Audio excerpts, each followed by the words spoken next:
চোখের জলে যেন এক রাজকীয় বিদায় দিয়াগো জোতার। পর্তুগালের গন্ডমার শহরে শেষকৃত্য অনুষ্ঠানে পরিবারের সদস্য, বন্ধু, বর্তমান ও সাবেক সতীর্থরা এসেছিলেন দিয়াগো জোতাকে শেষ বিদায় জানাতে।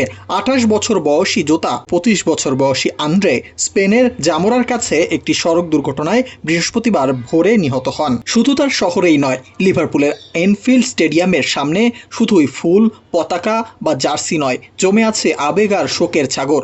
দিয়াগো জোতার স্মরণে ভিড় জমিয়েছেন লিভারপুল ও এভারটন দুই দলের শত শত সমর্থক।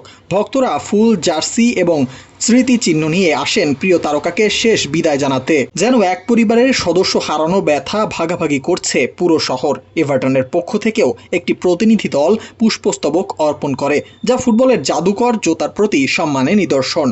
সম্প্রতি দীর্ঘদিনের সঙ্গীকে বিয়ে করেছিলেন জোতা। তাদের সংসারে রয়েছে ৩ সন্তান। মর্মান্তিক দুর্ঘটনায় দিয়াগো জোতা এবং তার ভাইয়ের প্রাণ হারানোর ঘটনায় শোকের ছায়া এসেছে পুরো ফুটবল বিশ্বে।